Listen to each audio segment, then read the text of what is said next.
Go live. Right, we're live, I think.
Hello and welcome to the Tuesday edition of Spurs Diehards TTID, Tottenham Till I Die.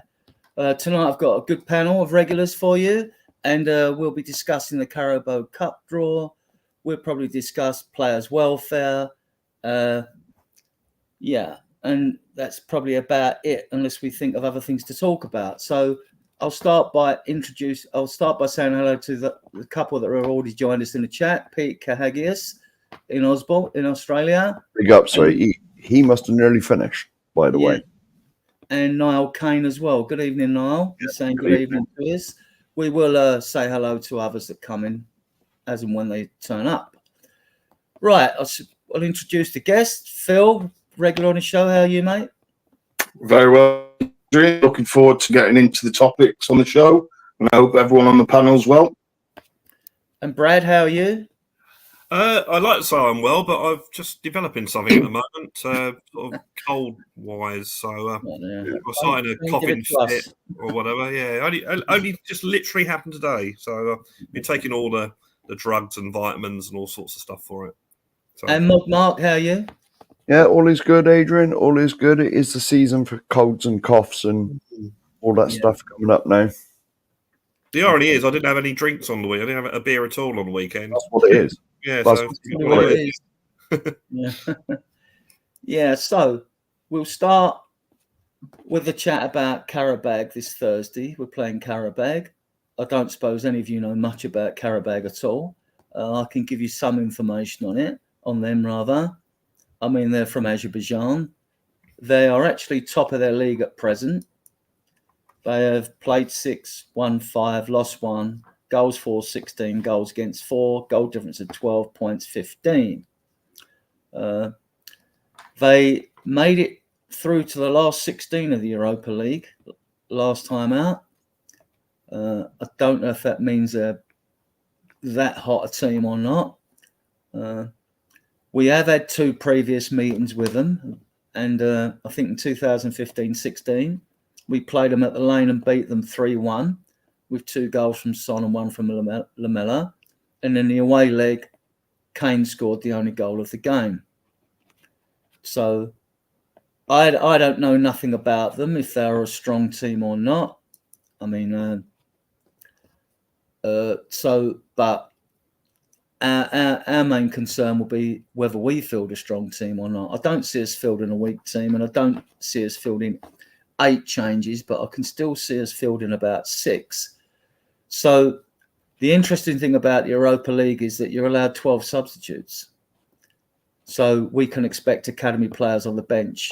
And we know today that Moore, Lancashire aren't playing for the under-21s or aren't in the under-21 squad. So I expect them to be in the team. So who else they had, I don't know.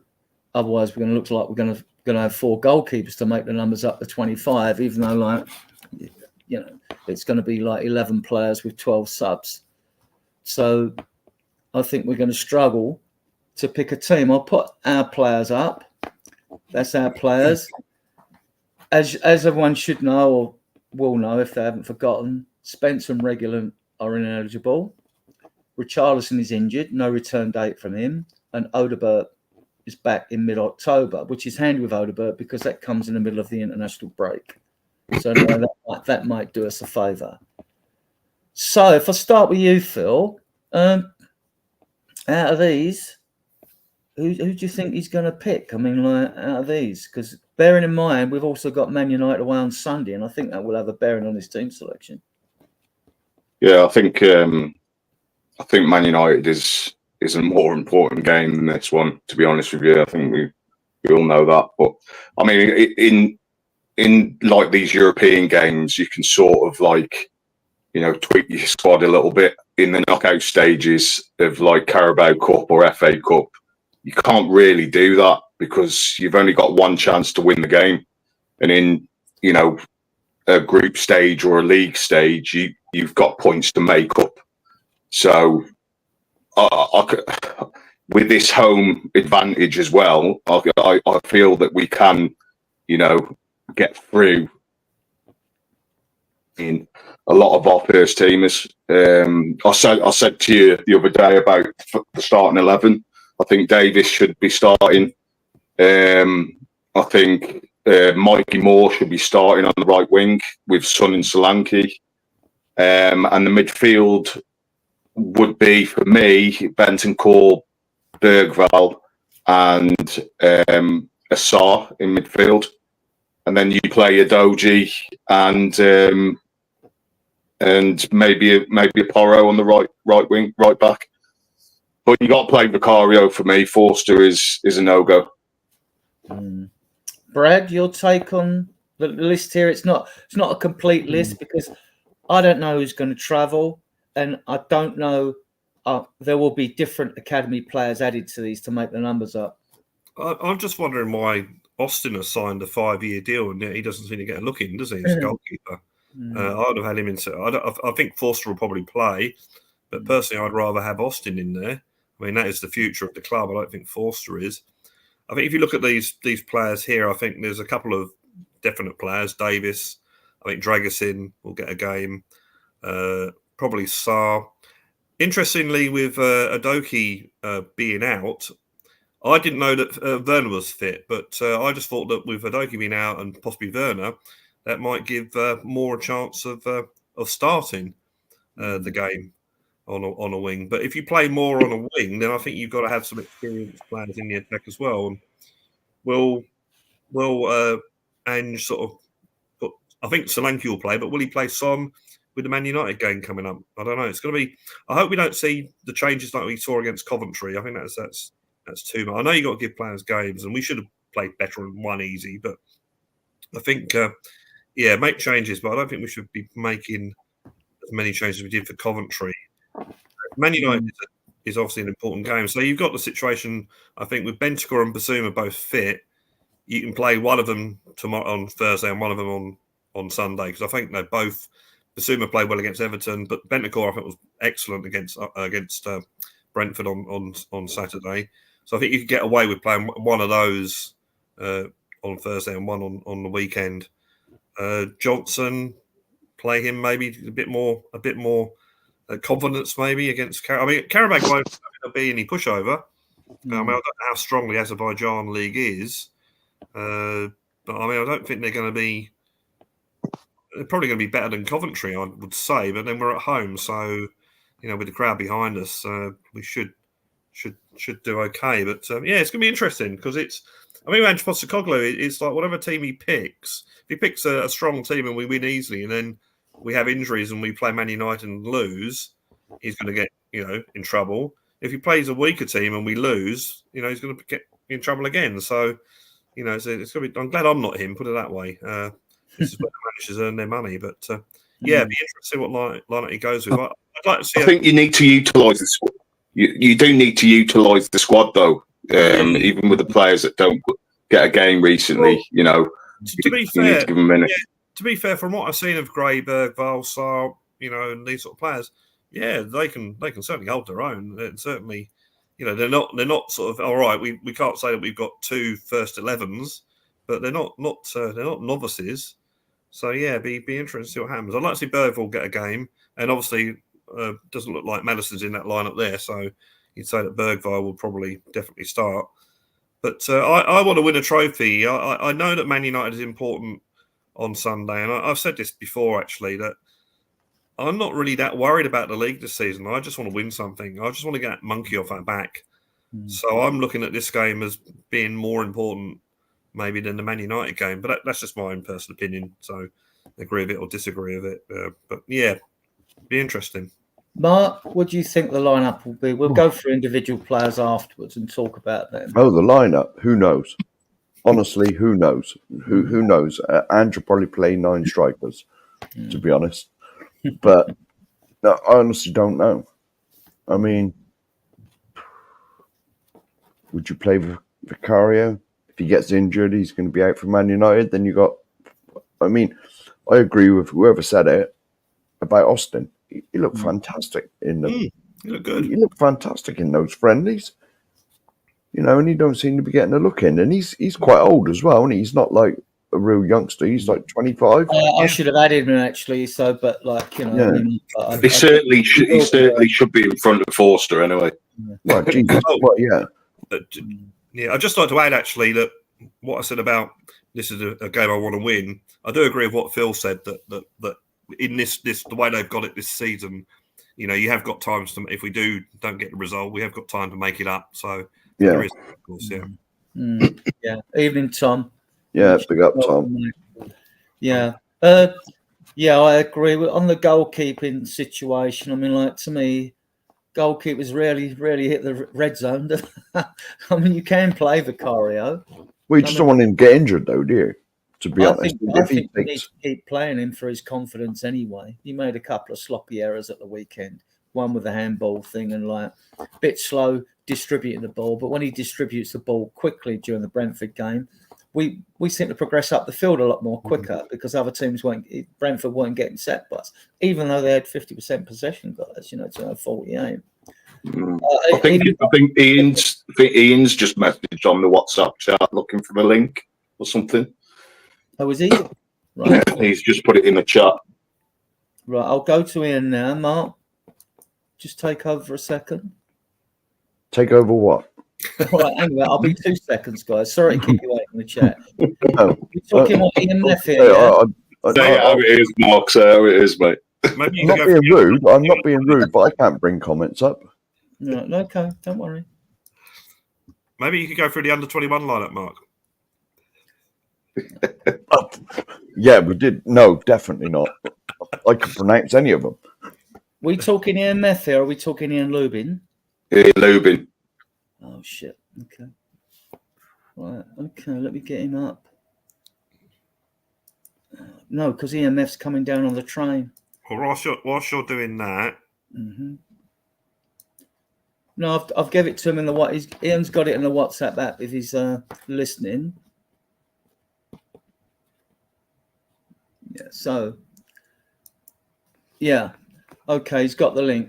All right. Sorry for the. I was going to say there ain't no more comments anyway. So right, okay. But I won't be rude, but I can't bring them up anyway. Right. So yeah, we were talking about the goalkeeping situation. This tournament has really exposed our lack of quality at the back, isn't it? I mean, we really are missing another left back, another right back. We don't know what the situation is going to end with Spence. He showed more promise, isn't he? But if we're looking at, I mean, I can see Vicario in goal, but to me, he has to play in this game. He has to play, didn't it? Because if you play Davis at left back, who'd you play alongside Dragerson? Gray? And then you've got to play Porro. I think Adrian, he's going to strike a partnership with Davis and Dragusin and play him in these sort of games, I think, until we get to the last stages of the competition and we play stronger teams. I think he's going to stick with that partnership, even in the Qarabag Cup. I think he's going to do that. I'm sorry to interrupt you, Phil. Jose, I've sent the link to Ian in his WhatsApp group. He did have the link in an email I sent him as well because he likes to be emailed. If you want to come on, Jose, we can send you the link as well. I can sort that out. Yeah, send Jose the link. If he comes on, he comes. If he doesn't, he doesn't. Yeah. All right. Yeah. Okay. Yeah. So the back four. I mean, like, it just shows that we are exposed. I mean, at the back. So it should be time to, give a youngster a game if we've got a right back that's good enough. But I don't see it. I see Gray playing at right back tomorrow. What about you guys? Yeah. We'll do the job, and we're at home. Let's be fair, we're at home. We're not away at Coventry. Yeah. I'd like to see Gray playing his preferred position, to be honest with you, in midfield, but he doesn't seem to be getting that chance with Bentancur, Basuma, and Sarr and Bergvall. He doesn't seem to be getting that chance, but he's more capable than playing right back, as we've seen. So, yeah. It brings up the Spence question, doesn't it, really? Well, it does, yeah. It does. Yeah, it does. Yeah. Evening, Ian. Evening, guys. We okay? Yeah, we're fine. Are you right, Ian? We're just talking about possible lineups. We're sort of going through the back four now, and we're sort of being a bit on the fact that we don't have enough squad quality depth at the back. If we've got to play you doggy, we've got no spare left back really. Unless you're playing Davies in. It looks like Gray's going to have to play right back. What do you think? I think you'll see probably a back four. I could see Gray, Dragerson, Van der Ven Davis, really. Yeah. Well, they're all pointers. You never know with Ange because he does chop and change the team. I mean, like, you never know he's going to throw a surprise in. Yeah. I mean, I think he'll probably. I think he'll go you doggy, Davies, and then I think he's going to go Dragerson and Gray because we are at home and we are at home. You know what I mean? It's not like we're at Coventry away and like with a partisan crowd and like No, he's got to get the campaign off with Özil win. Must do. It's imperative, especially with the home games. You need to get 3 points in them games, don't you? Yeah, because our away game. I mean, our away games. Fenerbahce is going to be difficult. Yeah, and at home, Roma at home. I mean, that's going to be a cracker. Well, you got Galatasaray away as well, haven't you? Right, yeah. That's one of the hardest fixtures in the roster, really. Yeah, you don't want to go there at the best of times, do you? I do like what I've a couple of times I've seen Gray, and he's actually done a lot of ball carrying. Against Coventry, he got that ball out on the right and eventually got fouled. And on Saturday against Brentford when he came in, he got the ball and took it literally from the halfway line all the way to the corner flag. But he just basically carried the ball, took it around players. And I think he's a little bit wasted at right back. And again, it's a Spence question, isn't it? If you had Spence in the squad, you got to shoe in at Spence at right back and you play Grand in midfield. But Spence or Reguilon who could have come in at left. No, well, exactly, yeah. So yeah. So go on. No, just saying, pretty stupid having 4 goalkeepers and well, we're going to have to pack it out with. We're going to have to pack it with academy players because you're allowed 12 subs in the Europa League. Yeah. And when you get to the knockout stage, you're allowed to use 6. That's without your concussion subs. Whereas in the Premier League, it's 5. You'd think we'd align some of these rules with Europe, wouldn't you? Yeah. So I mean, surely though, guys, Gray's future's in midfield, isn't it? And like, oh yeah, I had him down as a number 6. Well, that's what I thought as well. And on that, guys, I mean, like when we get to these modern terms of 6, 8, and 10, when people are a bit uncertain, I go back to the old days, decades ago, when you sort of had a defending midfielder, a central midfielder, and an attacking midfielder. And I sort of see Gray at the moment as an old sort of central midfielder because it's not certain he's going to be a number 6. But he's very good in attack. He is quick on the ball. He's got a really good skill set. Not as sexy as Bergvall, but I mean, like they're totally different styles of play, aren't they? Yeah. Yeah.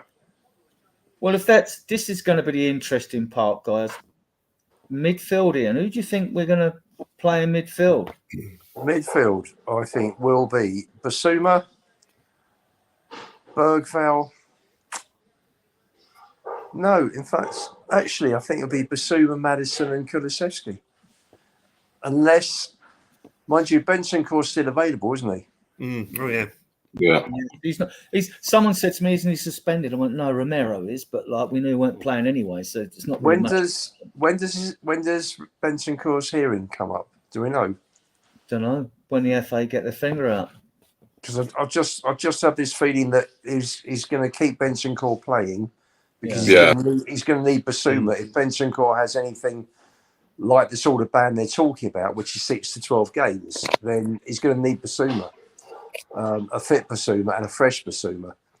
So I can see a Bentancur, Kulusevski, Maddison, maybe Bergvall possibly, but any two from those three with Basuma.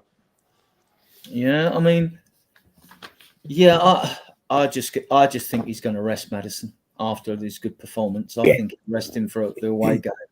Yeah, I mean, we know Sarr and Basuma need game time. It's a question whether he plays both of them together. Your thoughts on this, Phil?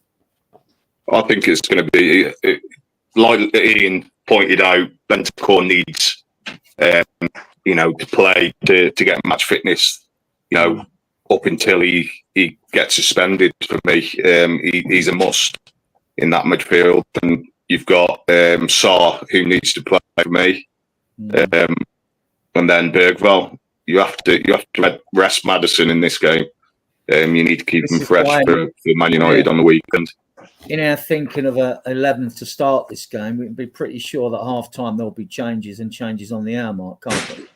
Yeah, depending on how the game's going to go, But like I said earlier, playing at home against Qarabag, it's sort of like, it's more comfortable at home rather than away, and you can sort of make these changes, if the game's going your way. So, yeah, that's the midfield I'd go for anyway.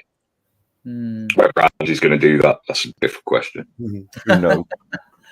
So, Brad, then. Well, I think he's going to rest Kulusevski and Maddison because I think they're becoming quite integral to the way we play. I think they both played excellent against Brentford. And to be fair, against Arsenal as well. So I think going up to Old Trafford, I think he'll want fresh Maddison and Kulusevski, which means obviously Bergvall, I think, will definitely start in the midfield. Bentancur, Basuma, you choose one or the other, or you could play Sarr there maybe. He might play Bentancur because against Coventry, he played Bentancur, which is a bit of experience into an inexperienced midfield. So you could have Bentancur, Sarr, and Bergvall possibly as the midfield. Or Basuma, Sarr and Bergvall. Mark, your midfield three. Let me bring the thing up again because you were. Big up Eugene. Hi, Eugene. In the chat. Yeah. I agree with Ian, really. I mean, we don't know when Bent's ban's going to be. I mean, if it's anything like Man City, it won't be till like 2 or 3 years. But it is sort of hanging over him. Surely he's got to play.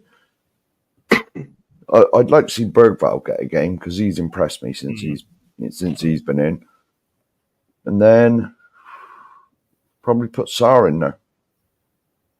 Interesting. To be honest. So we're all doing a bit different.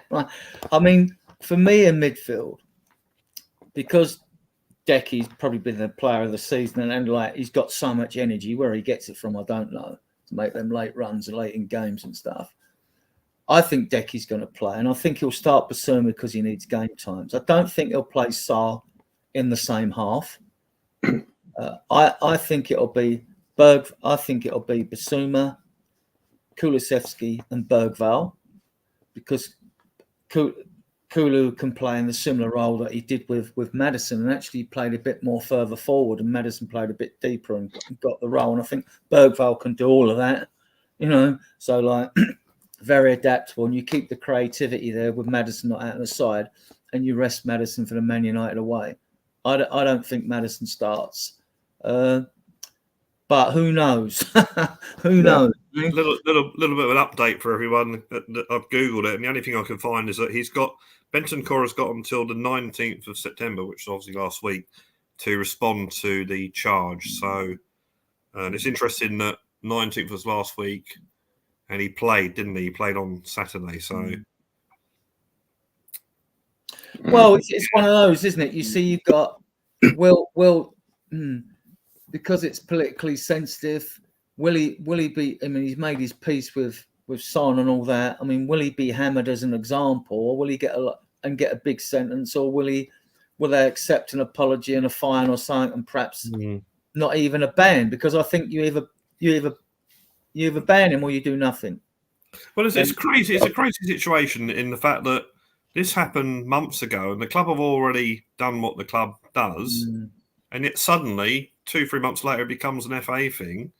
You know, it's like, well, if it was, and look, don't get me wrong, I think what he said was bad, but it's like, well, if it's that bad, then why is it taking so long to bring it up? I mean, hopefully, I'm presuming Son will be like a character witness, if you like. You're old enough to remember, like me, Mark Bosnick's doing the Nazi salute. Well, I mean, that was like right, 100 times worse, wasn't it? You know? And like nothing happened. And my argument is not that this shouldn't go unpunished in some way, but if you let our FA step in, and the reason they couldn't step in on Enzo Fernandez is because he was playing in a FIFA tournament at that time, so it comes under their jurisdiction, right?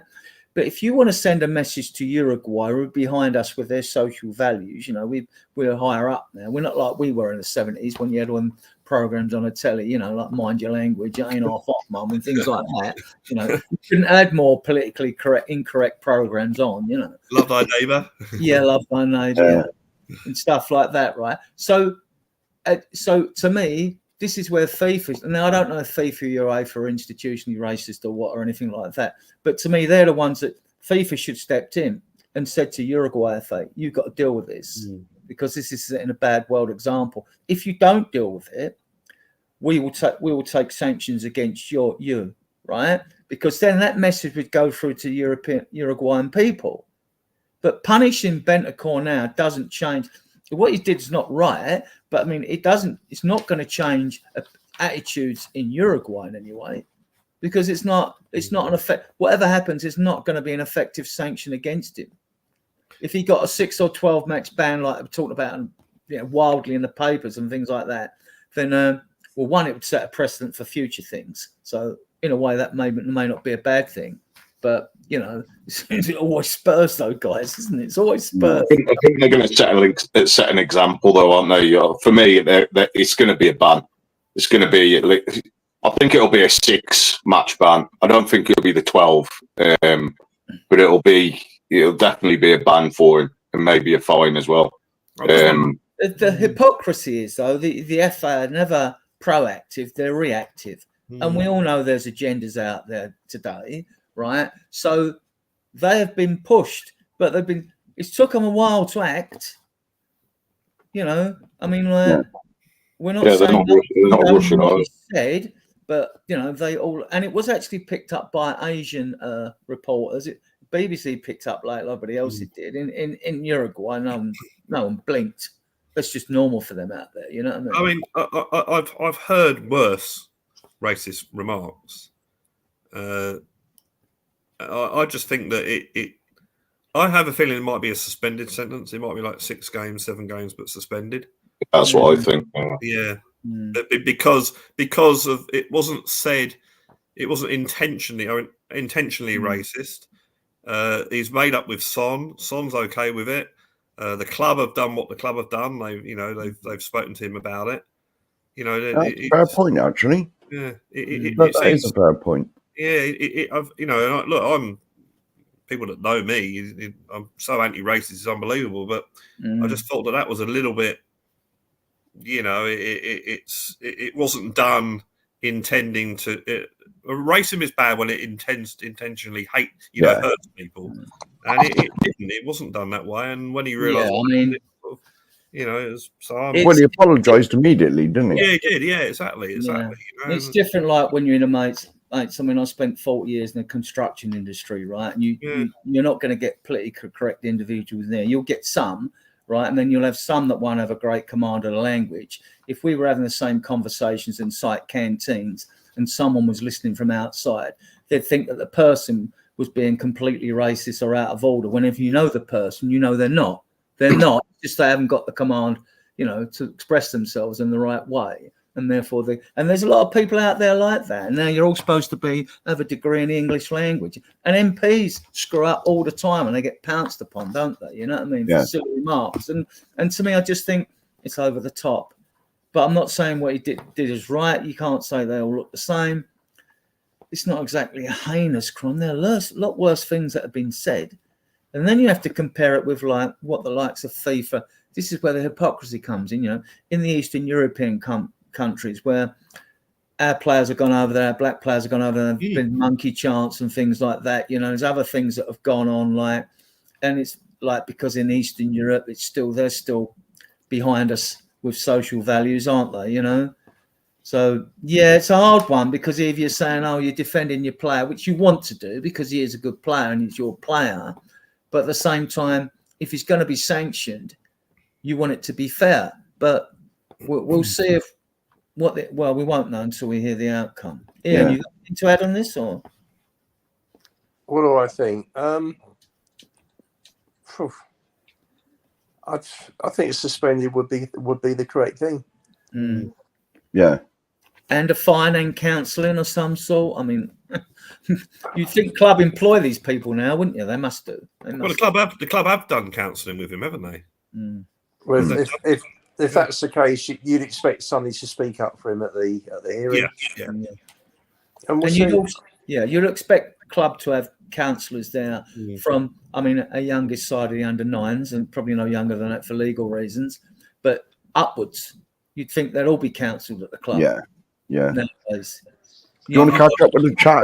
You don't want your club brought in disrepute. You know, we know Lee don't want any more bad press than he always gets. You know what I mean? Because it's PR blunder after PR blunder, and if there was a gold medal for it, we're getting it, right? I think most modern companies, certainly the company I work for, I'm forever doing training courses on various things. You know, so I think it's a very modern thing, and which is good. Don't get me wrong. So yeah, so Spurs have done that. You know, probably did the same with Basuma on his helium taking. Changing because I've already heard that this year's Christmas pantomime, some of the names are going to be changed. You know, you're not going to have Snow White and the Seven Dwarfs anymore. It's not going to be changed. No, it's going to be changed to Snow Green and the Seven People of Restricted Growth. You know what I mean? Instead, because I think Snow White is racist. There's loads of these conspiracy theories out there. It's like I identify as a cat and I want a litter tray in the toilets. It's just total rubbish, you know. Back to the comments because I was going to say, do you want to catch up with the chat? So we got Lockman's in, Destiny Eugene. Hi, Destiny. Hi. Audio Artson's on. Remember, with the yes, Can you remember that? Oh, do you want Italian 90? It's funny, Italian 90. I mean, but Italian 90 was on that though. I mean, it's a bit 4 years ago. It's like it only seems like yesterday. Yeah. Here we go. Did you bring Jacob's first comment up? Something about loving angels. I don't see it. Where is it? It was in there somewhere, unless he didn't. Well, actually, what he's saying there is actually spot on. The one way to 8:32. 8:32. Adrian. Jacob, I love Ange. No. Are we coming on to the fan forum in a while? Yeah. Ridiculous comment that he came out with yesterday. Unbelievable. Levy as well. I think I might have read about that. I haven't seen anything else on it. I haven't seen any sort of recorded footage from there. Yeah, the club will probably release some nice sanitized think, at some stage. It was meant to be today. I didn't see anything. Said on the official website it was going to be on there at some point. I don't think it is at the moment, Destiny. No, I don't think it is. I haven't got it anyway. I refuse to pay for that. We'll talk about fans from after we get through this. I mean, talking about the racist mark, I mean, even the use of the N word, you know. I mean, there are words out there that are specific to a certain race, ethnicity, and class, you know. I mean, black rappers can use the N word. Black people can use the N word. Use the N word in Tottenham, and you're white, you're going to get stabbed up, right? You're not getting out of Tottenham alive, right? So, and it's the same with us with the Y word, you know, when we were taking the court. Yeah. And the judge rules it wasn't a hate crime, and then people weren't, because Spurs fans only adopted that as a form of reverse psychology, because in the late 60s, 70s, that's when all the fans from the rival London clubs will come in making hissing gas noises at the stadium, singing Auschwitz songs and shit like that, right? And then, like, what happened next after the court? They brought it up, I remember, because Cameron was still Prime Minister. They brought it up in the House of Parliament. And Cameron was pretty good, actually, although I think he's a slag, right, personally. But I mean, like, he said, no, to prove like its usage is a hate crime, you have to prove that hate was intended, and that's not the case with Spurs fans. So, not content with that, 3 fans were arrested, because I did a piece on this, right? And 3 fans were arrested at funny enough, a club called Sheriff, believe it or not, Mark, and West Ham. And they went, and the police arrested the fans in the stadium for using the Y word, right? So, and it went to the Crown Prosecution Service, and they said, we're never going to get a conviction on that. So now the police won't take steps to stop it. And you know what stadiums like anyway, you'd have to arrest everyone virtually. So, and all that. And so that got kicked out to touch. And then David Baddiel stuck his oar in. Well, it doesn't help that he's a Chelsea fan, does it? Let's be fair, right? And then Levy and Co got pissed off because when words change meanings, and I've got the link in my Facebook group because I showed it to people at the time and kept it, that in the Oxford English Dictionary, under all the descriptive narratives of yid, one is a pejorative term, an insult. One just means, in Ashkenazi Yiddish, I think, mate, pal, chum, or something like that. You can go and find out different meanings. One, yid just means Jew, simply that, just, you know, a descriptive narrative of a person, right? And then it's got under yid, and it actually says it's a player or supporter of Tottenham Hotspur Football Club. It's in the English Oxford Dictionary, right? That was only added about a few years ago. Less than 10 years ago. Yeah. It was certainly less than 10 years ago that bit was added in. What used to get me going a bit was the fact that if you're a Spurs fan, you know you're not being hateful, racist, you know, threatening, and when you use it, because it's a battle war cry at games and things like that, you know. But then what used to get me going was all the sports commentators. I mean, they know that Spurs fans don't use it in that way, right? And yet they were constantly bringing it up every year after year, especially when we were playing West Ham and Chelsea and Arsenal away. Like, they're always bringing it up, you know, each year. And I just thought, like, why? It's in the Oxford English Dictionary now. Take it up with them or take it up with someone else. Anyway, that was just my take on it, because I would always defend the fans' use. I know there's probably the Jewish rabbi that goes to Spurs. They used to go with Ben and Sim, singing it like everything as well, like, you know what I mean? And so do most of the Jewish supporters of the club. There are some that find it rather we didn't, and whenever they do a survey, typical Levy, it's all amongst probably the class of people that go at Spurs, apart from us lot that buy the spare tickets, the traditional class of Spurs supporters, I call them, which is us. They're not the sort of people. They probably come from a very political, sensitive background. You know, that's not a question, Adrian. It's just an offensive word. You take it out of White Hart Lane, it's offensive. Yeah, out of White Hart Lane, it is. Yeah, it's, you know. So yes, it is. It is offensive. It is one of those. It's one of those. It is offensive. I don't know why Spurs fans use that word. There are so many different. There are so many different songs that can be used. Jewish people that sing it loud and proud. I mean, it's an offensive. this is another thing with when people are getting offensive. How many times, I mean, people, they say they're offended a lot of the times. How many times they get them, they scream, "Oh no, you can't say that, that's awful," and they shake and they tremble or something. They don't, because they're not really offended. In most cases in life, they're not really offended, in my opinion. I mean, there are many descriptive narratives of the word, Ian. You know, I mean, if you don't like it, that's fair enough. I respect your opinion on that. The Oxford Dictionary is a load of bollocks, Adrian. It's a load of absolute bollocks. So let's not start getting involved in that. Well, because me and you will have a row about that. Seriously, then you have a healthy debate over it. But it is what it is. It's a respected dictionary. You've got Webster's dictionary. It'll be in there. It'll be in all the dictionaries.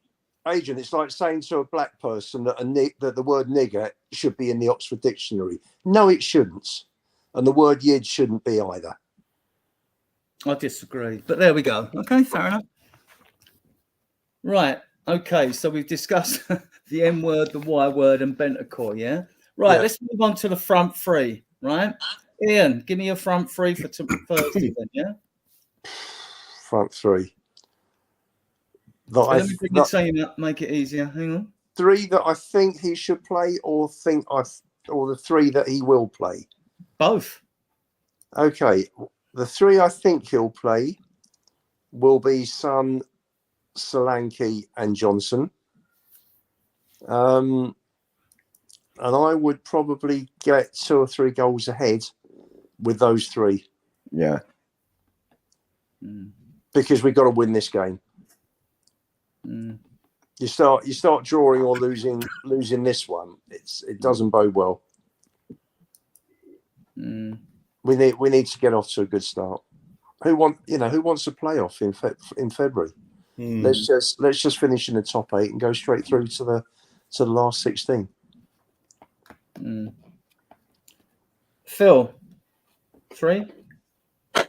For me, I said earlier, I think Solanke and Son should play in that front three with Mikey Moore, but I don't think Ange's going to play that. I think he wants to sort of bed Mikey Moore in slowly.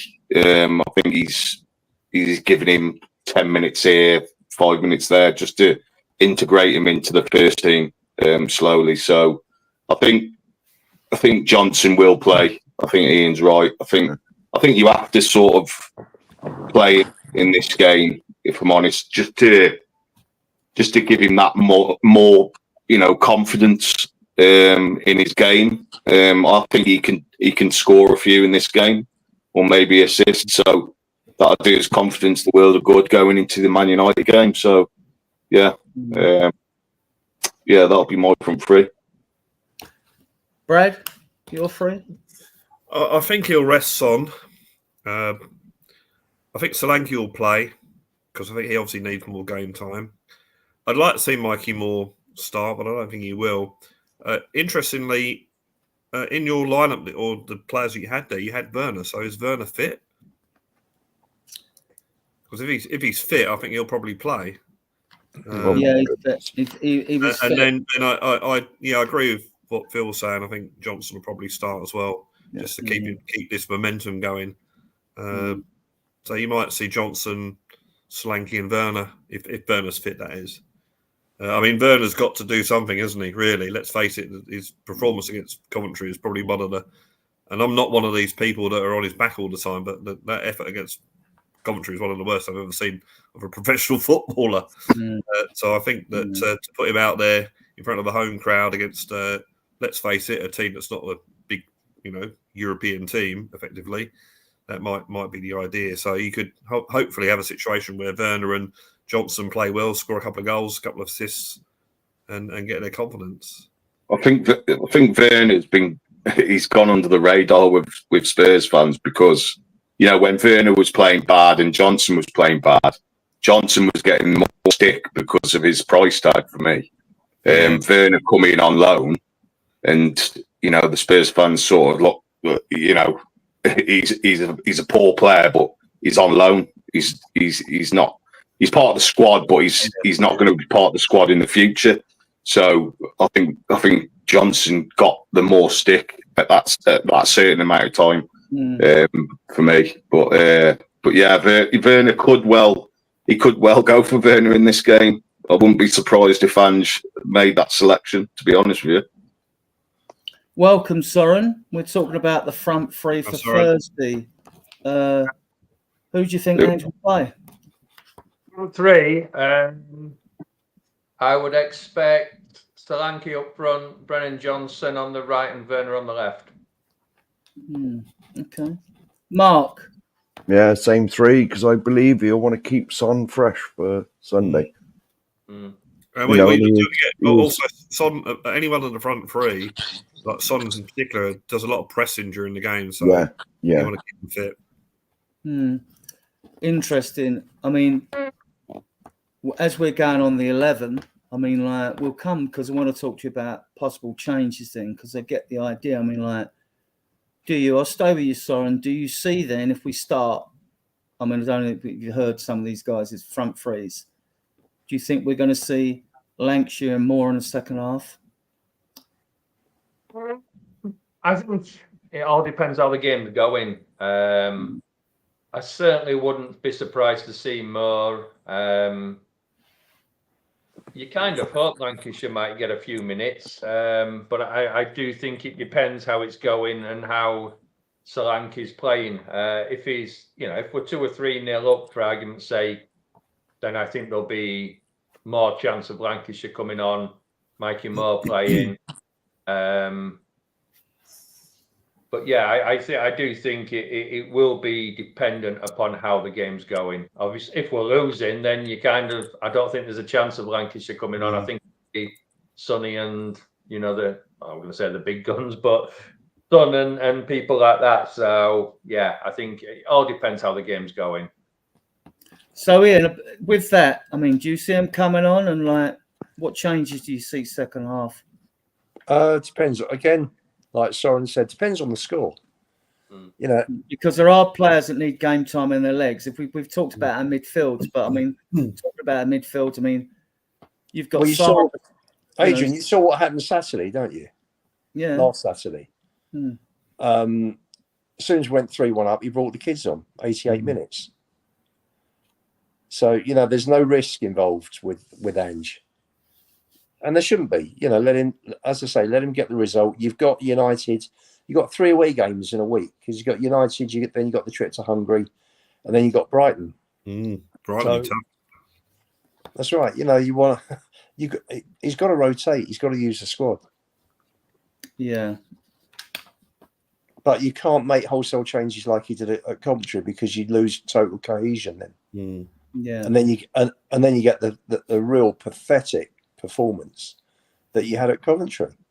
They're all playing like strangers. Yeah, there won't be 8, but there'll be 5 or 6. Do you changes in the second half, Phil? Right at half time on the hour mark. If the scores were level, say the scores were level, even we're talking legs here, aren't we? If the score's level at half time, I don't think you make any change at half time, unless it's we are playing that bad, even at 0-0. If it's a dull game and we ain't getting into the final third and having chances, then he may make changes. But if it's like 3-0 at half time, you could maybe make one change. But I'd bring like Mikey Moore or Lancashire on sort of like around the 70-minute mark and give them at least a bit more of a game. Than 10 minutes or 5 minutes here and there.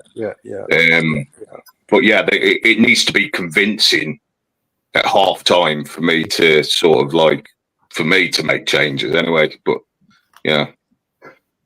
What's convincing? A 3-goal lead? Yeah, a 3-goal lead at half time would be, comfortable for me. And that you could make, 1 or 2 changes. I think you've got 6 subs, have you, to make in the game? Subs, you can. No, it's 6 subs in the knockout stage. You've got 12 substitutes allowed on the bench for the Europa League. So is it 5? It's weird. I think still 5. Yeah. Right. Okay. But you can make 2, couldn't you? You can make 2 early on and then bring on, the 3 around the 70-minute mark. That's what I would do anyway. But You know, if it's a convincing result at half time, you make changes. Tom 81, no, Lancashire isn't playing tonight in the 21s, and neither is Mikey Moore. I answered him in the chat. I answered him, Adrian. Oh, did you? Sorry, mate. That's all right. No he worries. did play the other night, the half, didn't he? Coming back from injury, so I think he will be ready. Yeah. We come back to the banner. Yeah. So, but Brad, the reason I asked that question about the changes in the scoreline was because he made changes at half time against Coventry, didn't he? And we weren't romping away with the game, were we? Well, we had to make changes because we were awful.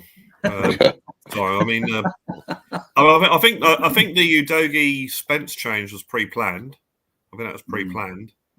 But yeah, I mean, it was just as I said, it's probably one of the worst Tottenham performances I've seen in a long time. I'm not talking about just under Ange, under any manager. It was just woeful. So he had to make changes, and then especially when they go one up, he's got to bring the cavalry on at that stage. Yeah. But as I said earlier, that team that went out there, if they had any cohesion, they would have won the game. Would have better performance, but they didn't. And you could see the way I don't bring up old games, but you could tell the way that Tottenham played, had possession, and then what happens in these games? Happened against Sheffield United a couple of seasons ago. Suddenly they think, hang on a minute, this team aren't hurting us. And that gives them confidence, and then they start attacking more. And that's exactly what Coventry did. It's exactly what Sheffield United did 2 seasons ago. And that's the problem with these games. You've got to start well. You've got to score those early goals. Because if you don't, the other team think, hang on a minute, this team isn't all that. Let's give it a go. And that's what happens. So, yeah. Yeah. Well, we'll see what he feels. I mean, my front three, if I was picking it would be Mikey Moore, Solanke and Johnson. That's where I'd go. I wouldn't play Werner at all because he's fit, and my fear is he will start. So we've all had a go at picking our team.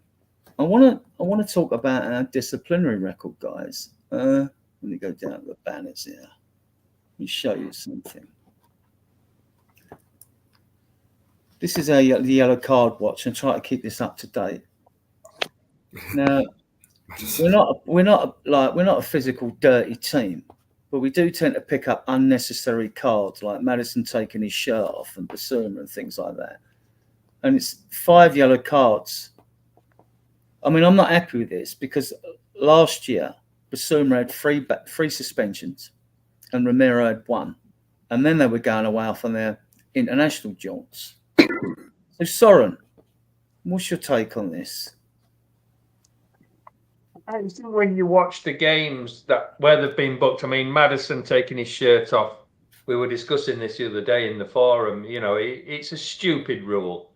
I mean, I don't understand why they've got the need to take the shirt off, but, to get booked for taking your shirt off, I mean, I know it probably goes back to the advertisements and things like that, but Jesus, that it's a bit of a soft one. And I just think some of the yellow cards that we have picked up have been pretty soft. Some of the refereeing so far this season has been absolutely diabolical again. It's you look at some of the fouls and you just think, especially, I mean, obviously the ones against Arsenal, and you think it's a North London derby. There's going to be a little bit of spice. Once that first yellow card comes out for a stupid, soft tackle, then the ref's got nowhere to go. And some of did we pick 5 cards up in that match or something? Yeah, the referee said he was card happy in that game. That was his first North London derby as well. So it wasn't even a dirty game, was it? I'm going to say there wasn't even a tackle in there where you would think. But then you look at it and you think the amount of time wasting they were doing. Why weren't there no yellow cards for that? It's I don't know. I just get really puzzled with some of the look, 5 yellow cards and it's a suspension. I get it. We don't want dirty game, but when you look at some of the yellow cards that are given out, five yellow cards isn't enough, because you could get three out of those five could be for absolutely stupid things. So it's a stupid rule. It's a stupid game when you're giving yellow cards out for some of the things that have been done, and then you see other tackles that don't get yellow cards. So I don't know the answer to the rules anymore. I think it's all stupid, to be honest with you. Well, descent you understand, but simulation, diving. I mean, but half the dives don't get a yellow card anyway. You'll see some tackles and you think, Jesus, that's a yellow card, and there's nothing given, not even a free kick. And then you'll see something where it's literally a little tap and they suddenly got a yellow card. And you just think, there's no if it was consistent and the yellow cards were being handed out and you think, yeah, that's definitely a yellow, then there's no argument. But when we see some of the things, some of the tackles and some of the reasons for giving a yellow card, then no, it's hard to understand some of them. It really is. And should the club sanction players? I mean, like if you kick the ball away or you dive and you get a yellow card and it's your fifth one, for example. I mean, we're paying the players' wages, aren't we? I mean, like, what's going on here? I mean, like, why can't they show more restraint? Because everything's heat at the moment. Mm. Yeah, I think that's the difference between getting booked for kicking the ball away and getting booked for a bad tackle. It's like, yeah. I think looking at this list here, now players, if you go look at the list, Bentancur, VDV is a defender, Basuma, Kulusevski, Udogi Sarr, they're all fairly physical players. So you are going to get bookings with those players because it's going to happen, a missed time tackle or whatever. But I think the ones that I find amazing, I don't think Maddison's exactly a physical player. He's got 3 cards. I mean, all right, one was for the shirt. Well, simple answer to that is it's a stupid rule, but simple answer is don't do it, you know? And I would say the other 2 yellow cards are probably back chatting the referee, maybe. He's got a mouth on him. So, and Vicario, I mean, that must be the Arsenal game, surely. I mean, the guy grabbed Vicario, didn't he? Yeah, it was for that. It was for that. Vicario for some reason got booked. So, but I'm not worried about I don't think Vicario is going to pick up many bookings in his Tottenham career because it's goalkeeper. Unless he pick up the ball. Yeah. Unless he pulls someone down. Like, I mean, all right, you could argue he probably should have been yellow carded on Saturday, but the referee didn't see it. So I think with Maddison though, I think with him it's more dissent than giving away fouls and stuff. I think he does lose his head a bit if the game isn't going our way or there's a tackle that doesn't go his way. So he will speak out of turn to a ref. So he's the type of player to do that. Yeah, I think it's frustration with Madders, isn't it? Yeah. He knows he knows his levels of what he should be playing, and I think sometimes he just knows he's not giving it, he's not doing it on the night, and that's it. He just has a moment. But again, you look at it and you think, you get to 5 cards. Let's use Maddison as an example, and 5 won't have a real reason behind it other than stupidity. Dissent or taking your shirt off, and you think you get a match ban because you've took your shirt off and had a bit of dissent. There ain't a bad tackle or anything in there. So, it kind of maybe needs looking at somehow, but then how do you change it, really? Yeah, I understand. I can understand picking up more cards in midfield because that's where it's going to happen. Occasionally a player take one for the team. It's the dissent and the diving when Basuma dived last year and got sent off. It could have cost us the game. That was ridiculous, wasn't it? That was... I mean, that could have cost us the game at Luton. Kulu saved that day and VDV scored, didn't he? I think, and that was that. Yeah. I mean, Romero isn't on that list, which is a good surprise for me. Yeah, that's good. Romero has totally changed his game in that sense. And I think it's because, rather than do the rash tackle that's got him the ban for Thursday's game when he went over to took the Milan player out on the touchline virtually. If you'll remember that, right? But Yeah, I think the high line suits him, and I think it's the reason VDV shines as well, because although we sort of seem to be playing 3 and 4 at the back now rather than leaving 2 there, I mean, it means like instead of in a low block, you're going to have to make a lot more tackles. You're constantly under pressure waiting to counter. You miss a few. Adrian, it's the opposite. You're making tackles. There's long balls, and you're involved in making last-ditch tackles all the time. Instead of having that extra little bit of time, because it's a low block. If someone's hitting the ball over the top and you're running, you've got to, if you read the game well, a lot of the interceptions don't even go down to tackles because we're winning the ball before the other player can get it, the other opponent can get it. So depends if you're quick enough. Well, yeah. Well, even Romero's not slow. I mean, VDV is our fastest player. I mean, like. And then the next 3, the 2 wingers, and then it's Solanke. I mean, the 2 wingers, Odebert and Johnson, the next fastest, then it's Solanke. I mean, like, so it's not like you know who's been clocked as the fastest player in the Premier League this season. It's not the Liverpool defender, is it? Nope. You'll never get it in a million years. It's not Solanke, is it? Timo Werner.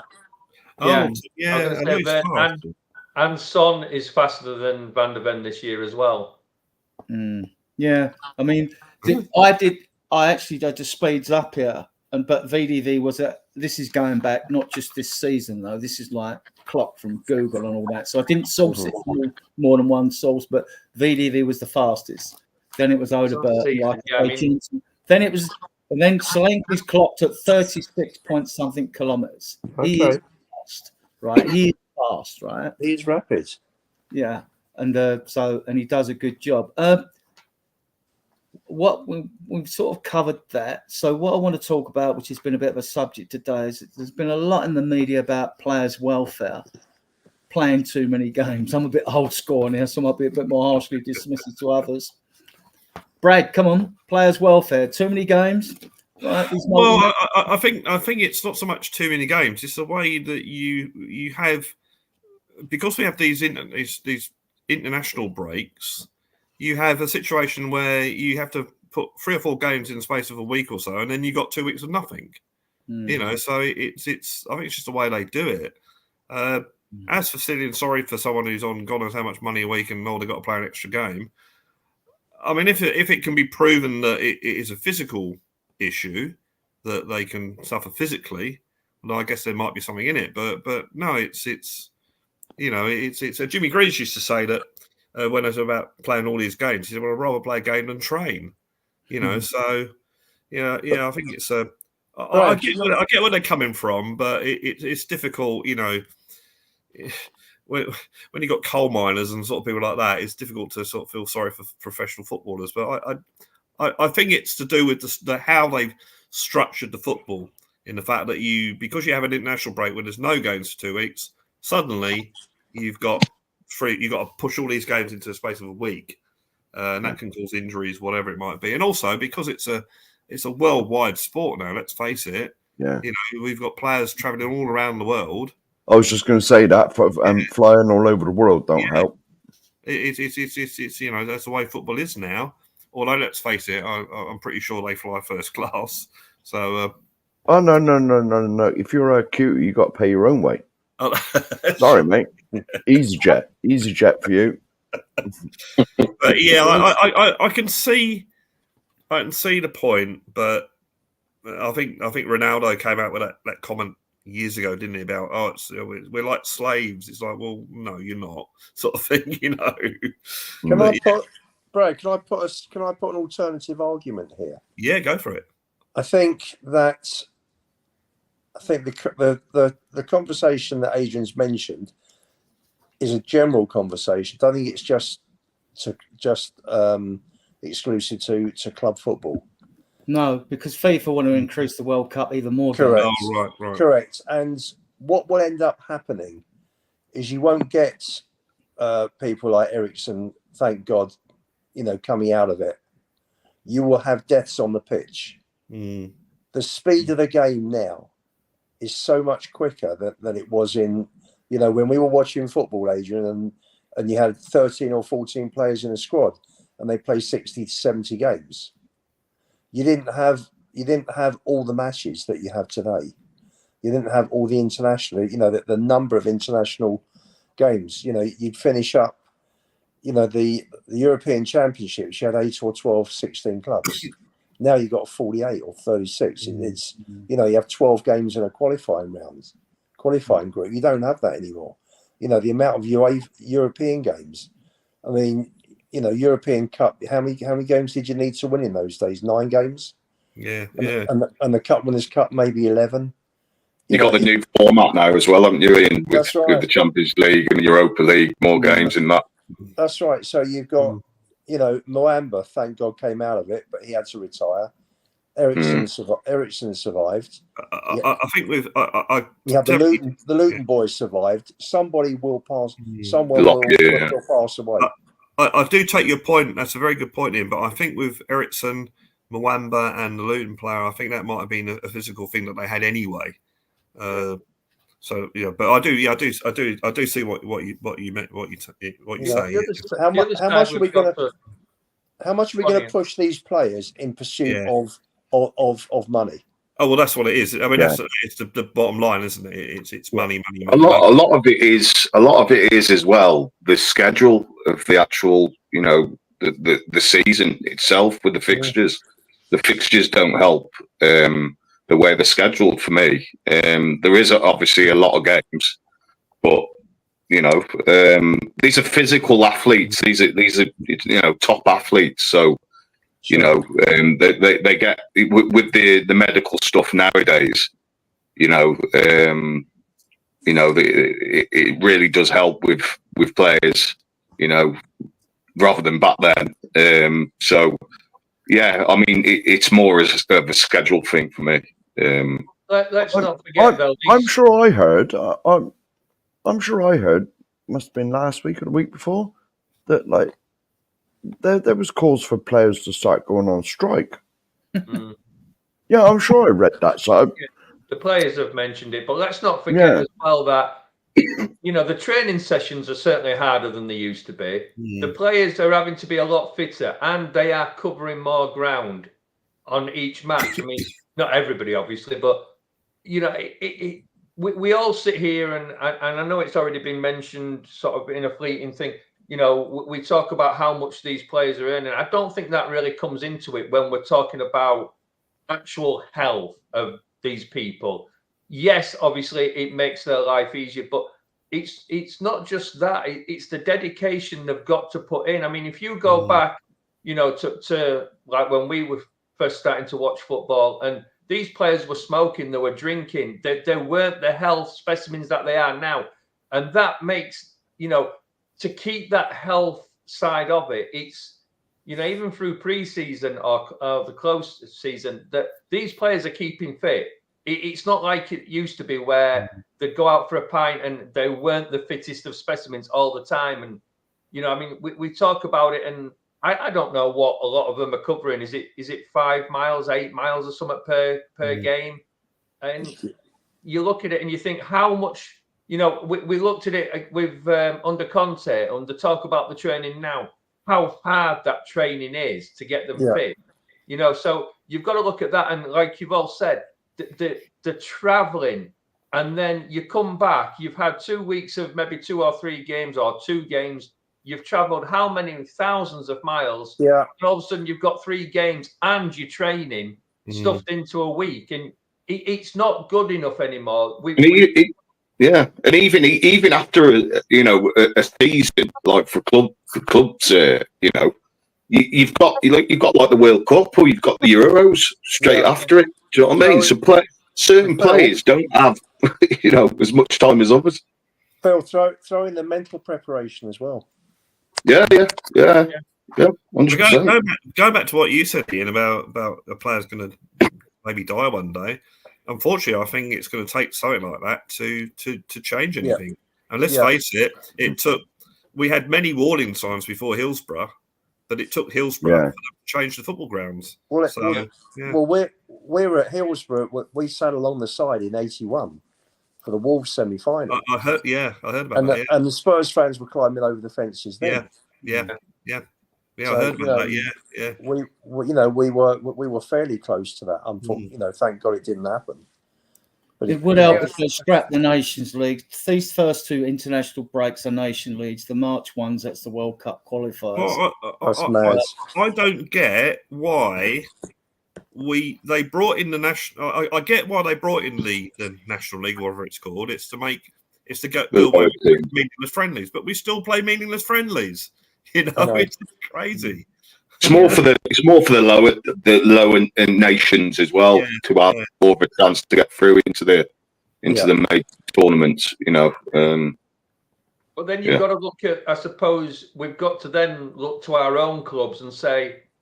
And I think Adrian, you used to talk about this a lot more in the preseason. It's a squad game now, but the problem is a lot of the managers aren't using the whole squad because they're too afraid to lose and not challenge whatever titles. And and this is the problem. You look at us; we've got 23, 25 players or whatever registered, but half of them won't play because he's that worried about losing games. So.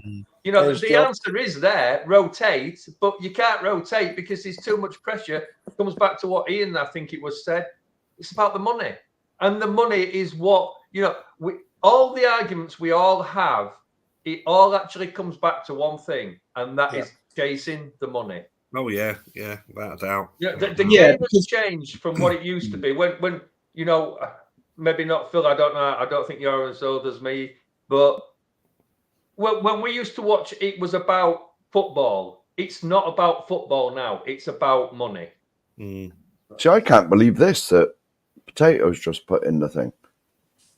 Europe, Africa, and South America will host games in the 2030 World Cup. That's because Morocco, Portugal. That's because it's the 100th anniversary, I think.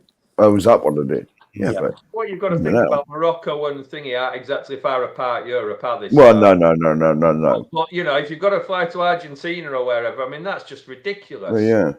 Sure. Yeah. No, Tom. I mean, on the chat. That comment there is spot on. I mean, why are you flying out to Australia? That's all. That's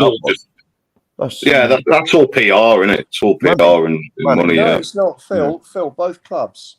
Spurs and Newcastle must have earned a fortune for that one game. Yeah. Oh yeah, it's money as well. Yeah, definitely. It's all to do with that. Money. Well, that's all this is about. It's just about money. It's not about players' health and well-being and fitness and that sort of secondary. If the club earn 20 million out of it, it definitely needs to be looked at. Put it that way. Well, look at the Champions League. We've seen substitutes been increased over the years from one when I was watching, from none to one. You had an injured player, you played with 10, right? So, and then from 1 to 3 and now to 5. Yeah. I mean, if players with all these sports bras they wear, with all that technology they've got, that records their heartbeat and everything else like that, surely part of the solution would be to increase the amount of substitutes. Well, the subs out there allowed now. So what would be the point? Well, I mean, if you think the players, I mean, these science teams are supposed to tell us when these players are in a red zone, they're at risk of injury. So you either don't play them. I mean, I don't know if you can tell that when players are on a pitch or not. You can, Adrian. Okay, and they do. Because I mean, another thing on this players' welfare. When Poch was at Southampton, before we all sort of knew a bit more about him, we didn't even know when we got him in, to be honest, that he'd do such a good job. But he started a high press at Southampton, and Southampton aren't the wealthiest club with the best quality squads. And they were flying up until about Christmas time. Then they got a load of injuries, right? Poch comes to us. He introduces the high press, the Gurgen press, all inherited from Germany and that. We're all up for a couple of seasons doing it with the youngest squad in the league, mind, right? Then Kane and Son starting picking up these ankle injuries and other injuries doing the high press, right? Then I've noticed the same thing happened with Liverpool after a couple of seasons. They won their trophies, the Champions League and all that. He lost his first couple of finals moves. He started getting injuries. Man City are playing a press, not as dynamic as other teams as such because they're so good on the ball. But De Bruyne and that kept picking up injuries. Other their players kept picking up injuries. And I don't know if there's any science being done on this, or whether you guys think high press is detrimental to the longevity of players. And It is because this is why Poch needed a rebuild. It's exactly why he wanted to rebuild, and he wasn't given the money for it, and everything went downhill. Yeah, I think they've all got sports scientists, don't they, in these big clubs, and they must monitor everything. Well, they wear those things, and they wear those. Well, they wear vests, don't they? Yeah. They wear. They got the chips. They got the chips in the shorts. They know exactly, the mileage. They know when, they know during the game when they're in the red zone.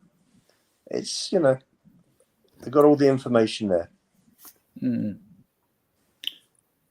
Right, we'll talk about the Europa Cup, and then we'll give you a bit of news of some things that have been happening.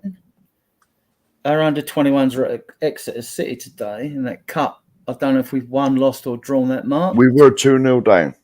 So I could have gone to that because literally it's down the road from me. And the winger that joins us from Korea in January, Yang Min Hook, he has 9 goals and 5 assists and 31 appearances in the K-League this season. Spurs ladies beat Crystal Palace 4-0. I watched that game on Spurs Play. It was a good game to start their Women's Super League campaign. And their under-21s lost to Fulham, who knocked up a 4-1 win on Friday night. And their under-18s, who I think won all their games, were forced to settle for a point against Southampton on Saturday after a late Saints penalty. 3-3. Qarabag Cup games going on tonight, guys. Tomorrow at 10:15 in the evening, it'll be the draw. Do you want me to give some scores? Tottenham lost 2-0 away at Exeter. And the Carabao Cup, Chelsea are 5-0 up against Barrow. Man City are 2-0 up against Watford. Walsall and Leicester's 0-0.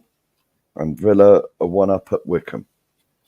So that's the 4 games. We must play West Ham tomorrow then.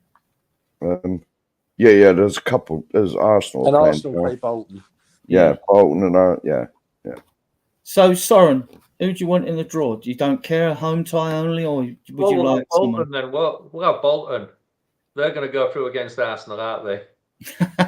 Well, so I mean, it's one of those. You want an easy draw, but then the players don't get up for it. You get a good draw, and the chances are we're going out. So it's hard. I mean, I don't know. I think we've got to beat whoever's put in front of us. We've got to beat them to get to a final. So you're going to play one of the big boys sooner or later, preferably later. But yeah, we get who we get. It's as simple as that. And it'd be nice to have a home game. We seem to get drawn away a lot in these, don't we? Fancy it. It's going to be. Listen. The majority of the clubs left are going to be Premier League clubs. So, as long as it's a home game. Yeah. Phil. Yeah, like the other guys said, I prefer it if it was a home game. I don't mind who it is. But I've got a sneaky feeling it's going to be Chelsea away. That's what I think it's going to be. Lovely. But I'm just putting that out there now. Brad? I want the easiest tie we can possibly get at home. I'm sorry. I want to win something. I'm looking at the games at the moment. I don't think there's going to be any easy games to be. I think Stoke got through, didn't they? So you got there. So you want to play a weakened team, do you, at home? Old Rainy Night and Stoke away. No, I want to play a weak opposition with a strong team. Yeah. Mark, same. Well, yeah. Well, me and you were talking before the stream started, Adrian, and I'd like, a lower league club at home just to share the money with them, because a lot of these Division 1 or League 1, League 2 teams, they're like skin. They're like scraping together, and so a trip to like the Levy Stadium would do them the world of good. It's probably 3 or 4 years' money for them in one game. Right. And just one update. Yeovil are drawing 0-0 away at Sutton in the massive game in the National League. Is that like a derby game? Well, no. Sutton United are up in London, aren't they? Oh, they are. Yeah, they are. How Barnet doing? Hang on. I think they've got all the shot. They're 1-0 up away. Okay, good. Forest Green. Oh, hang on. I got to try and find them on here. Forest Green. Forest Green. They're 1-0 down away at Oldham. Good. Oldham are in the National League. Yep. I mean, and Rochdale. Oh yeah. Southend. York City as well. Yeah, York as well. There's a few of them. I always remember Rochdale Spurs at Wembley when we played them in the snow. Yeah. How's Accrington Stanley doing these days? They're bottom, I think. I think they're in Yeovil's league. No, they're bottom. I think they are bottom or second from bottom of League Two. Oh. Ignore that then. Accrington. When it was.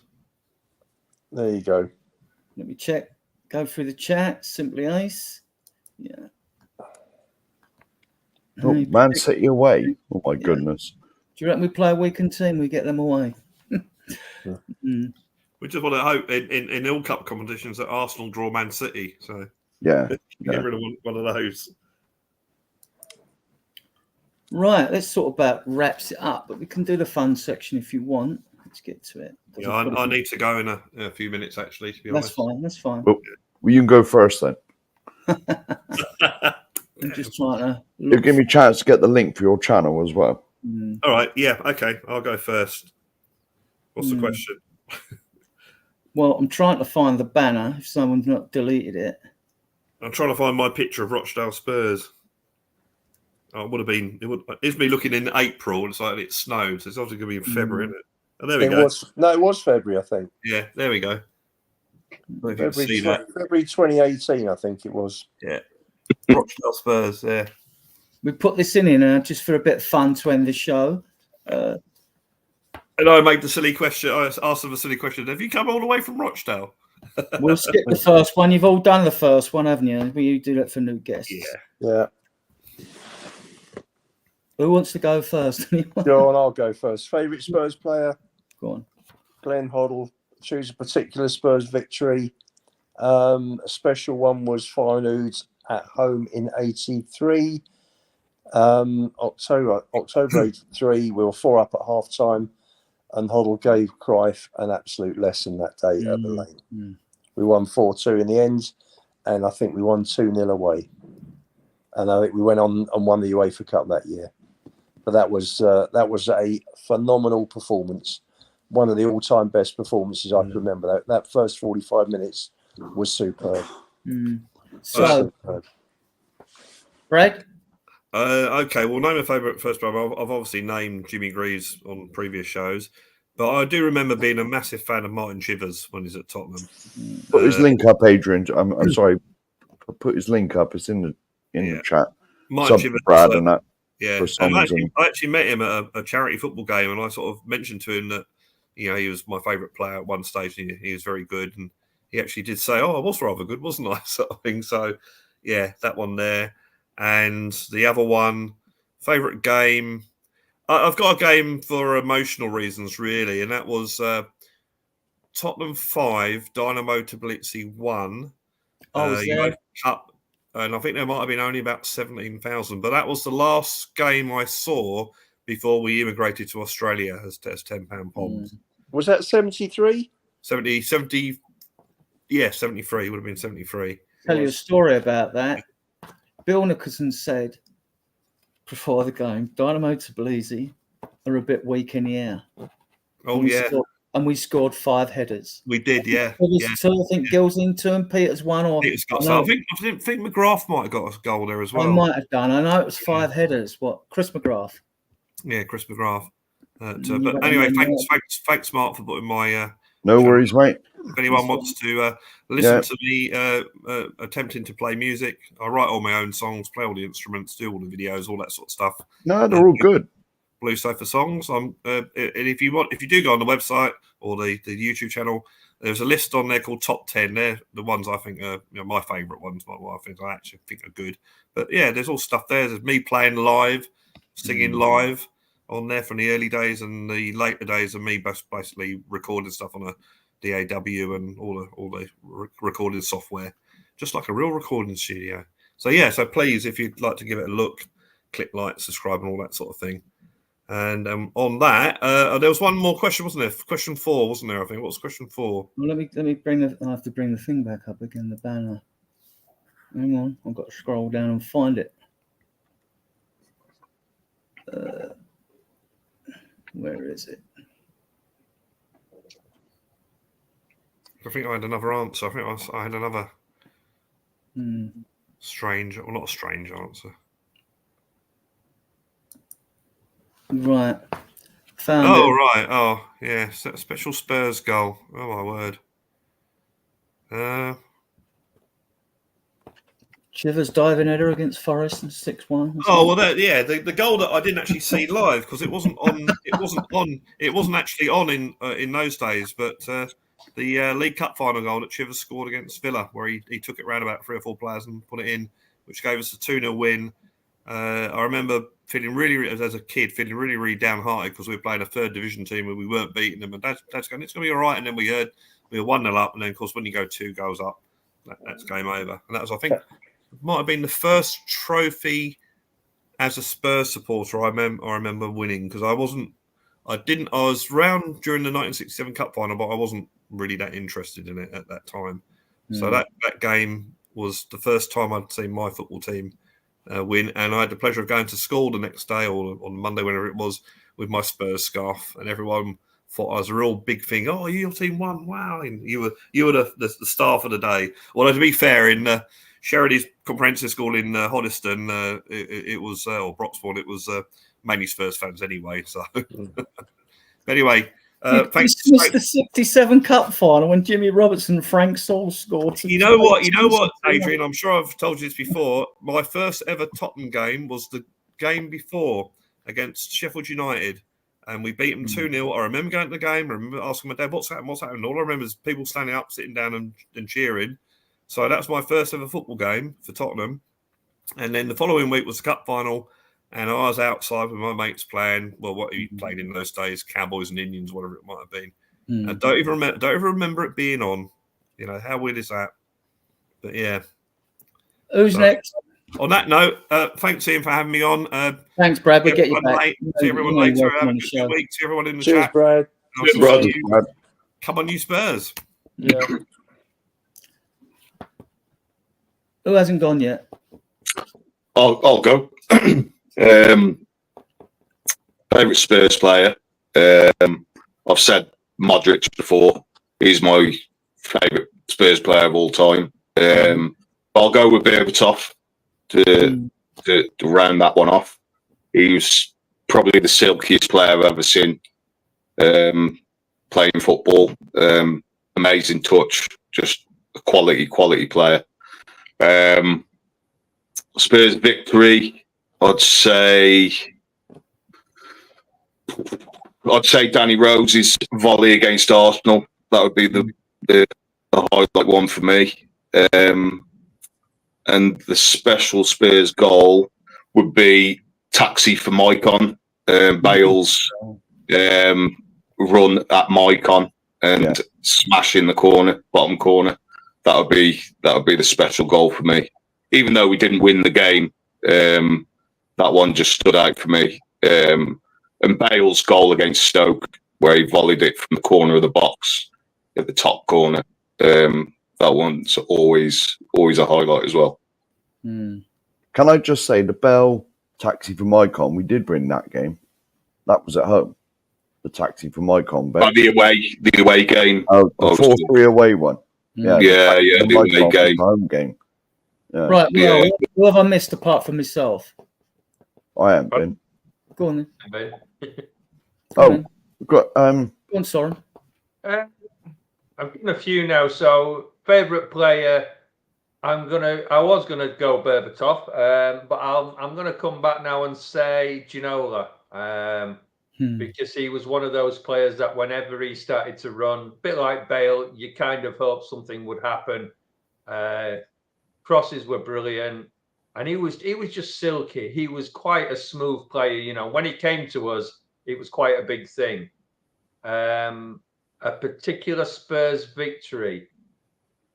Well, I'm going to go a little bit offbeat here, and I'm going to say Spurs v Norwich. I think it was about 8 years ago in a friendly, pre-season friendly. And we were all in our Spurs kit, and we were sat in the Norwich end, the home end at Norwich. And it was quite funny because when we scored the first goal, I bet 80% of the people that were in the Norwich end were Spurs fans, and they all stood up.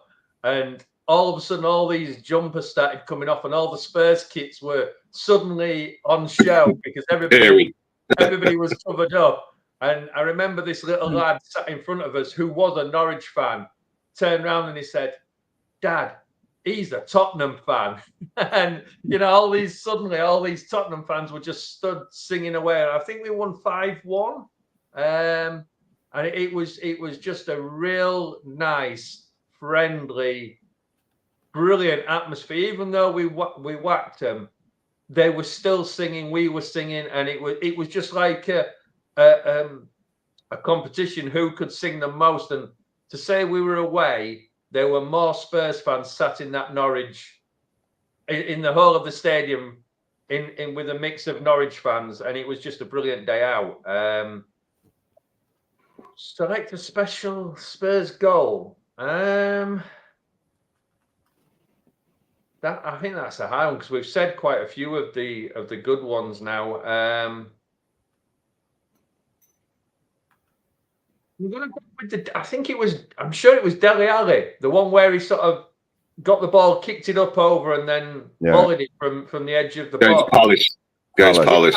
Yeah. And that was just one of those goals where you kind of thought, wow, you know, that kid's got some skill. And it was just a beautifully taken goal. Absolutely beautifully taken. Mark? Right now, am I banned from saying Qarabag anymore? We'll let you have one more. What you want, mate? Yeah, well, it's got to be Qarabag. You all know my story. I'm not saying that again. Yeah. But I'm reading his autobiography at the moment. And it's a fantastic read. So, absolutely fantastic player. Oh, yeah. Well, yes. Well, was he the best defender we've never had? No. He maybe wasn't, but it was just his all-round personality. Well, for me, it was the stuff he's got to deal with as well. Yeah. You know, like me. But, like, you know, I mean, I've been on many, many, many shows where they do, like, all-time 11s and all that. And I say, look, if Gary don't get in the defence, I'm off. I'll just leave the studio, and that's it. And so I always get my way in the end. Yeah, he was a special person. Yeah. I've been lucky enough to meet him twice, and he's fantastic off the pitch. He did score a few goals for us. Do you remember any? He did. Yes. You've sent me all these. What was the next one then? Favourite Spurs player. Particular Spurs victory. Right, now this is going to follow on from... who was it said... was it you, Phil, that said the Gareth Bale, the taxi from Icon thing? In the line, yeah. Yeah. Well, obviously, I'm going to go for the home game, where it was the taxi for Icon moment. But a side story to this, after the game had finished, I was obviously watching at home. I went on, I was with one of the ex-misses, and I went on her laptop and I was looking for, can you remember that old, we had a different Champions League shirt that had Investec on it instead of Autonomy or whatever it was, the sponsor at the time. I went on there to find that, and it came up, tickets. So I just clicked it. And we were playing Bolton on the Saturday away. And it said, we have sent back 400 tickets to Bolton because obviously they can't sell them. These will be available like 9 o'clock in the morning from the Bolton ticket office. So I said to the missus, I said, I'm going to Bolton Saturday. Are you? I said, why? I said, well, Tottenham's playing there and there's tickets. Oh, all right then. I left my house. It was 12 o'clock kickoff mine. I left my house 4 o'clock in the morning. Right, drove 250 miles to Bolton. Queued up because I thought after Gareth Bale had gone mad, right, in that game, I thought there's going to be hundreds of people. So I got to get there early. I was there for about 8:30. Nobody there. The ticket office opened. Right, the ticket office opened. I was the only one that walked in because I still want a queue. I said, right, like one for the away end. Yeah, bought that. We lost the game 4-2. Gareth Bale didn't even play. And I had 250 miles to drive home. So it was lovely. That wasn't a special victory, but well, it was. But, you know, that's a little side story to it. And a special Spurs goal. Well, it's got to be the one when Gareth Bale gave the taxi from Icon. Was it Pavlyuchenko?